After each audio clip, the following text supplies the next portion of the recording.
Hello दोस्तों, माताओं एवं बहनों, अविनाश मगहिया की तरफ से आप लोगों का प्यार भरा नमस्कार। आज जो मैं ये कहानी सुनाने जा रहा हूँ, ये तीज व्रत का कहानी सुना रहा हूँ। ये जो तीज व्रत है, हम लोगों के यहाँ सुहागिन माताएं एवं बहनें करते हैं। इस कहानी में ये बताऊंगा कि ये तीज व्रत कब से किया जाता है, क्यों किया जाता है, सबसे पहले कौन किए, इस व्रत करने में क्या क्या सामग्री चाहिए। तो दोस्तों, हिमालय नाम के एक राजा के पास एक पुत्री जन्म ली, जिनका नाम था पार्वती।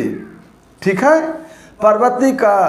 पार्वती के माता का नाम सुनैनावती था। क्या हुआ कि पार्वती बचपन से ही भक्ति में पूजा करती थी। वो मन ही मन भोलेनाथ को अपना पति मान चुकी थी। दोस्तों, कुछ समय बीता, हिमालय ने सोचे अपने पुत्री को शादी कर दें। पुत्री की शादी किससे किया जाए? नारद बाबा को बुलाए, नारद मुनि को बुलाए। उसके बाद में विचार विमर्श हुआ कि इस ब्रह्मांड में सबसे श्रेष्ठ पुरुष हैं तो इंद्र भगवान हैं। हिमालय ने नारद मुनि को बोले, जाके ये प्रस्ताव इंद्र भगवान के पास रखिए। नारद मुनि ने इंद्र भगवान को जाकर ये प्रस्ताव रखे। इंद्र भगवान बहुत प्रसन्न हुए। फिर इंद्र भगवान के पास से मिल करके नारद बाबा हिमालय के पास में आए। हिमालय भी बहुत खुश हुए। लेकिन दोस्तों, माताएं एवं बहनों, एक बात सुन लीजिए, सब लोग तो खुश हो गए, लेकिन पार्वती खुश नहीं हुई। चूंकि पार्वती तो बचपन से ही भोलेनाथ को पति मान चुकी थी, इसलिए पार्वती नाराज रहने लगी। अब होता यह है बात, देखिए, मार्मिक बात यह है कि आपको कोई टेंशन होता है, कोई समस्या आता है, कोई परिस्थिति आती है, तो आप अपने दोस्तों से शेयर करते हैं। तो पार्वती माँ भी अपने सहेली के पास में जा करके इस बात को शेयर की। सहेली ने बोली, कोई बात नहीं है पार्वती, चलो हम लोग चलते हैं, बहुत दूर चलते हैं, वहाँ चलते हैं जहाँ कोई नहीं जाता है। वो एक नदी के पास में गई, एक गुफा में बैठकर भोलेनाथ को तपस्या करने लगी। ओम नमः शिवाय, ओम नमः शिवाय। जाड़ा, गर्मी, बरसात, धूप, आधी रात, क्या भूखे प्यासे जंगल का पत्ती फल फूल खाकर पार्वती माँ भोलेनाथ को तपस्या करने लगे। तपस्या की पार्वती, भोलेनाथ प्रकट हुए, उनको बोले वर मांगो। पार्वती माँ बोली, वर हम क्या मांगे भोलेनाथ। पूरी कहानी सुना दी, अपने पिताजी का, नारद मुनि का, इंद्र भगवान का। बोली, हम बचपन से आपको पति मान चुके हैं, इसलिए हम दूसरे को पति नहीं मान सकते हैं। और हमारे माताएं एवं बहनें का ये नियम है कि एक बार जिसको पति मान लेती है, दोबारा दूसरे को पति मानने से इनकार करती है। भोलेनाथ बोले, सुहागवती भव। इसके बाद तपस्या हो गया। अब उधर हिमालय खोजते खोजते उसी उपरांत पहुंच गए पार्वती के पास में। पार्वती को देखे तपस्या कर रही थी, भोलेनाथ से भेंट हो ही गया। सारा हाल पार्वती माँ हिमालय को बता दिए। हिमालय भी अपने परेशानी का कारण पार्वती को बता दिए। उसके बाद में हिमालय बोले कि बेटी चलो अब घर चलते हैं। पार्वती माँ पहले ही हिमालय से, अपने पिता से सब कुछ शर्त रखवा लिए कि जब भी हमारी शादी होगी तो भोलेनाथ के साथ में होगी। हिमालय ने इस बात को मान गए, अपने पुत्री को घर लाए, सब परिवार खुश हुए। इसके बाद धूमधाम से भोलेनाथ के साथ में पार्वती को शादी कर दिया जाता है। और उसके बाद इंद्र भगवान को भोलेनाथ जाकर अपने से हाथ जोड़ के बोलते हैं कि देखिए ऐसी ऐसी कहानी है। इंद्र भगवान बोले, कोई बात नहीं है।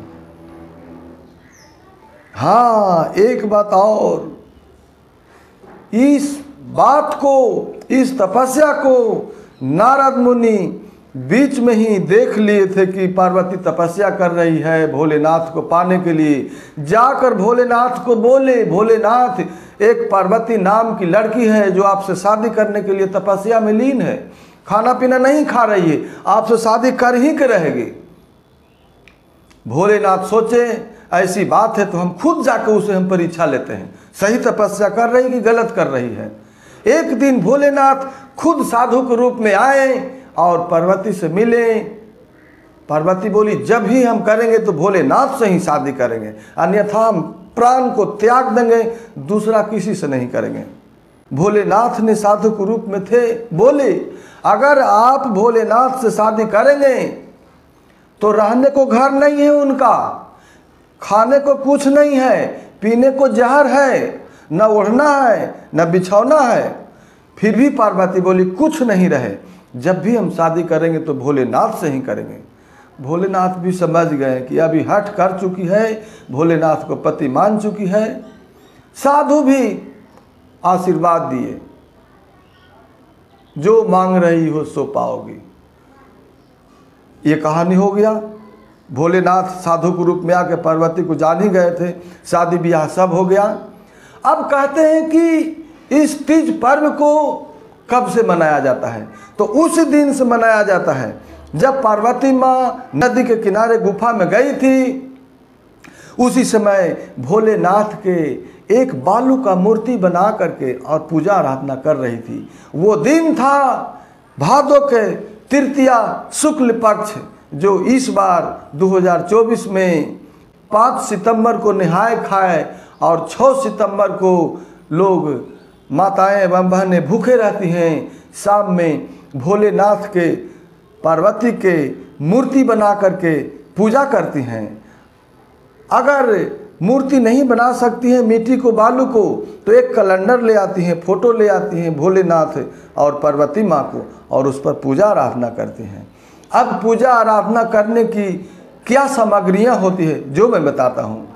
पूजा आराधना करने का सामग्री है सेव, बेदाना, केला, नारियल इत्यादि फल फ्रूट ले आते हैं, और मिष्ठान में ले आते हैं पेड़ा, लड्डू, ये सब पूजा करने की सामग्री आप लोग भी जानते होंगे, जितना फल फूल और मिठाई होता है।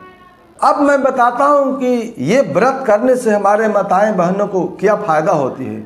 ये व्रत करने से हमारे माताएं बहनों को, पति को लंबी उम्र होता है, दीर्घायु उम्र मिलता है, स्वास्थ्य की कामना करती है, लंबी उम्र की कामना करती है, रोजी रोजगार मिले, बेटा बेटी पढ़े लिखे डॉक्टर इंजीनियर बने।